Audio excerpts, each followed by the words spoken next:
Welcome to our YouTube channel, The Alien Tales, and please ensure that you have subscribed. The alien I fell for was just playing a role, until her tears were real. She was a spy, pretending to be the perfect partner. But she forgot one thing: her species can't fake love. Zephyr's dating profile was flawless, too flawless. Marine biologist seeking adventure, loved late-night stargazing, preferred handwritten letters over texts.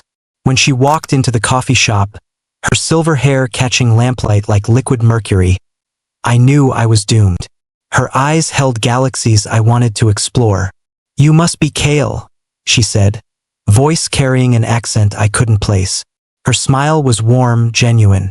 Everything about her screamed perfect match. I should have known perfection was a weapon in disguise, carefully crafted to destroy me from within. 3 weeks felt like 3 lifetimes. Zephyr laughed at my terrible jokes, shared my passion for deep-sea exploration, even knew obscure facts about bioluminescent creatures. We watched meteor showers from my apartment roof, her fingers tracing constellations I'd never noticed. "That one," she pointed to Vega, "reminds me of home." When I asked where home was, she'd deflect with a kiss that tasted like starlight. Her touch made my skin electric. Every moment together felt stolen from fate itself. I was falling harder than a comet burning through Earth's atmosphere, completely unaware of the mission behind her perfect performance. Small things seemed off. Zephyr never ate seafood despite loving marine biology. Her phone buzzed with messages in symbols I'd never seen. Sometimes she'd stare at the ocean with such longing it broke my heart. "What are you thinking about?" I'd ask. "Just missing something I can't return to," she'd whisper. Her hands trembled when thunderstorms rolled in, and she'd mutter words in a language that sounded like singing water. I dismissed these quirks as cultural differences, never imagining they were glimpses of her true self breaking through the carefully constructed lie she'd built around us. The government facility was supposed to be empty. We were exploring tide pools nearby when armed soldiers surrounded us. "Agent Zephyr," the commander said, "your mission parameters have changed. Extraction in 30 minutes.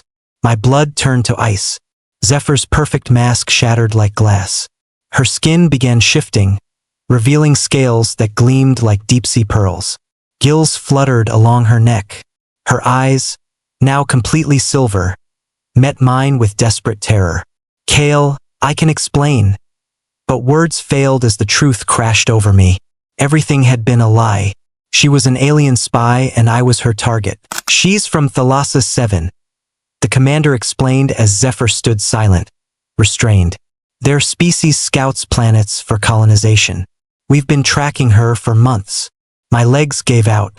Every tender moment, every whispered confession of love, all calculated deception.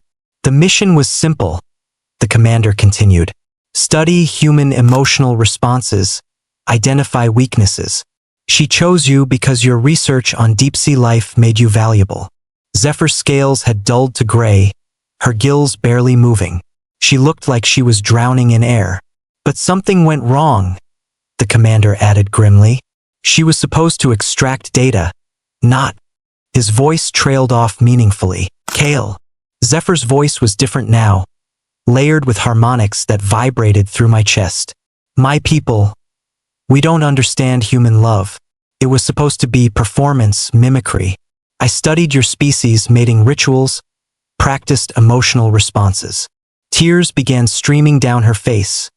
Real tears, not the practiced ones from our romantic dinners. "But something changed. When you showed me that injured dolphin, when you cried seeing it suffer, I felt something I'd never experienced." Her voice broke. "My people, we bond through bioelectric resonance. We thought humans were primitive, but your emotions, they're more complex than our entire neural network. I didn't just study love. I felt it. You have to understand," Zephyr continued, her restraints cutting into her wrists. "Thalassans can't fake the bioelectric signals of genuine emotion. We can mimic behaviors, but not the neural patterns. When I touched you that first night, when our nervous systems synchronized," she closed her eyes. "I thought it was malfunctioning equipment, but it was real. The connection was real." The commander looked skeptical. "Agent, your orders were clear. My orders didn't account for this. Zephyr's scales flashed brilliant blue. My people don't fall in love. We mate for genetic compatibility. But with him, she looked at me desperately. I can't stop the bioelectric resonance. It's permanent. The soldiers waited for my reaction. I should have been furious, betrayed, broken. Instead, I remembered the way Zephyr held that injured sea turtle, her tears mixing with salt water. How she'd whispered my name during thunderstorms.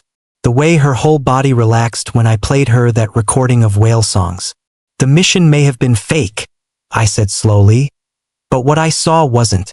You can't fake the way you lit up talking about ocean conservation. You can't fake how you trembled when I told you I loved you. The commander scoffed, but I continued. Maybe it started as an act, but somewhere along the way you stopped acting. Chaos erupted when Zephyr's backup team arrived. Her people moved like water, flowing around bullets and barriers.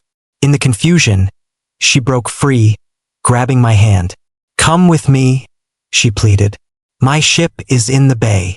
We ran toward the ocean, soldiers shouting behind us. I can't leave Earth, I gasped. Your people want to colonize it. No, she said, her scales brightening. I was wrong about humans. You're not primitive, you're evolved beyond anything we understood. I'm going to tell my people that Earth is unsuitable. She stopped running, cupping my face. Or I stay, and we figure this out together. Her bioelectric field pulsed against my skin, warm and alive. We stand on the beach where we first watched stars together. Zephyr's true form is breathtaking. Scales that shift like tide pools, gills that flutter with each emotion, eyes like liquid moonlight. She's contacted her people, convinced them Earth's complex emotional ecosystem makes it unsuitable for conquest.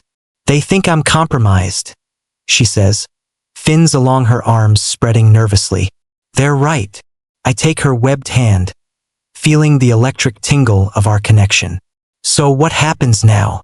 Now, she says, tears streaming, real tears that taste like the sea. We write our own story. Her bioelectric field wraps around us both, and I finally understand. Love isn't about species or planets or missions.